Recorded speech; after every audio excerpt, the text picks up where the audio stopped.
Visage incontournable du cinéma français, le comédien Laurent Lafitte reste très discret en ce qui concerne sa vie privée. Lors d'une interview accordée à Libération en 2012, il avait expliqué pourquoi il ne parlait jamais de lui dans les médias. Né à Fresnes dans le département du Val-de-Marne le 22 août 1973, Laurent Lafitte s'est formé au métier de comédien au sein du Conservatoire de Paris, 3 ans pour lesquels il n'a pas payé un centime, mais aussi à la Guildford School of Acting en Angleterre. Omniprésent sur le grand écran depuis quelques années, l'acteur est également pensionnaire de la Comédie Française depuis 2012. Ce n'est pas un trophée sur la cheminée, si est un engagement.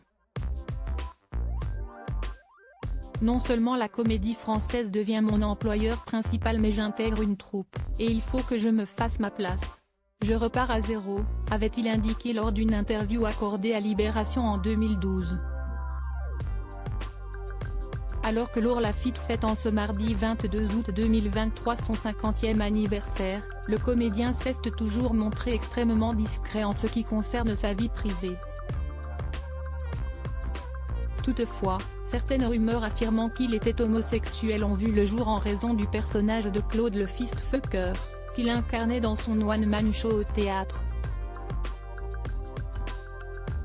Libération avait d'ailleurs interrogé Laurent Lafitte à ce sujet. Ah, voilà où vous vouliez en venir. Un journaliste m'a récemment posé la même question, il avait l'air mal à l'aise, vous-même pas. Mais on s'en fiche, non, de savoir si je suis gay ou pas, si j'ai des enfants, tout ça. Ma conviction, si est que les acteurs devraient ne pas parler d'eux, ça atrophie l'imaginaire des gens, alors que notre efficacité en tant qu'acteur tient à l'inverse à ce qu'on va réussir à attiser dans l'imaginaire du spectateur, avait répondu le comédien. Au cours de cette même interview, Laurent Lafitte avait aussi clamé son amour pour la France. D'abord, je voudrais dire que j'adore la France, ce pays qu'on a tellement le droit de critiquer. Je ne sais pas si on réalise la chance folle qu'on a. Alors si est vrai, le travail est très taxé, et encore plus là, mais quand on m'explique pourquoi, je comprends et ça passe.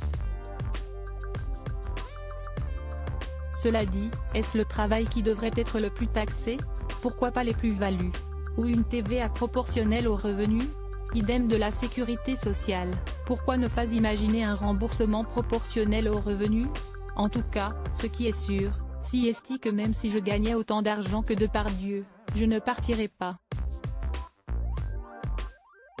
Je dois tout à la France, moi, avait indiqué l'acteur.